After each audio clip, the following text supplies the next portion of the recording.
ജനനായകനായ ഉമ്മൻചാണ്ടിക്ക് ആദരാഞ്ജലികൾ. 1943 ഒക്ടോബർ 31 കോട്ടയം ജില്ലയിലെ കുമരകത്ത് ജനനം. 1958 ജൂലൈ 4 ഒരെണ്ണ സമരത്തിൽ പങ്കെടുത്ത നേതാക്കളിൽ ഒരാൾ. 53 വർഷക്കാലത്തെ നിയമസഭാ സാമാജികത്തിലൂടെ ഏറ്റവും കൂടുതൽ കാലം നിയമസഭാംഗം എന്ന റെക്കോർഡിന് അർഹൻ. 1970 4ാം നിയമസഭയിലേക്ക് EM ജോർജിനെ പരാജയപ്പെടുത്തി സാമാജികൻ എന്ന കുപ്പായം അണിഞ്ഞു.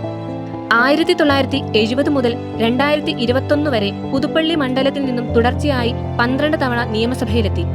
1977 തൊഴിൽ മന്ത്രിയായി മന്ത്രിസഭയിലേക്ക് അരങ്ങേറ്റം. തൊഴിലില്ലായ്മ വേതനം നടപ്പിലാക്കി. 1981 ആഭ്യന്തരമന്ത്രിയായ ശേഷം കേരള പോലീസ് യൂണിഫോം പരിഷ്കരിച്ചു. 1991 ധനകാര്യമന്ത്രിയാവുകയും ജനപ്രിയ ബഡ്ജറ്റ് അവതരിപ്പിച്ച് കയ്യടി നേടുകയും ചെയ്തു. 2004 പാർലമെന്റ് തിരഞ്ഞെടുപ്പിലെ മോശം ഫലത്തെ തുടർന്ന് AK ആന്റണി രാജിവെച്ചതിനു ശേഷം മുഖ്യമന്ത്രിയായി ആദ്യ തവണ കേരള അസംബ്ലിയിലേക്ക് തിരഞ്ഞെടുക്കപ്പെട്ടു. 2 തവണയായി 7 വർഷം മുഖ്യമന്ത്രിയായിരുന്നു. 2006 കേരള നിയമസഭയിലെ പ്രതിപക്ഷ നേതാവായി. വല്ലാർപാടം കണ്ടെയ്നർ ടെർമിനലിന്റെ പണി തുടങ്ങാൻ കഴിഞ്ഞതും വിഴിഞ്ഞം തുറമുഖം യാഥാർത്ഥ്യമാക്കാനും കൊച്ചി മെട്രോ സർവീസ് ആരംഭിച്ചതും അദ്ദേഹത്തിന്റെ പ്രയത്നഫലത്താലാണ്. 2006 ജനുവരിയിൽ സ്വിറ്റ്സർലാൻഡിൽ ദാവോസിൽ നടന്ന 35ാമത് ലോക സാമ്പത്തിക ഫോറത്തിൽ പങ്കെടുത്ത റെക്കോർഡിന് അർഹനായി. ചരിത്രത്തിൽ ആദ്യമായിട്ടാണ് ഒരു കേരള മുഖ്യമന്ത്രി ഇതിൽ സംബന്ധിക്കുന്നത്.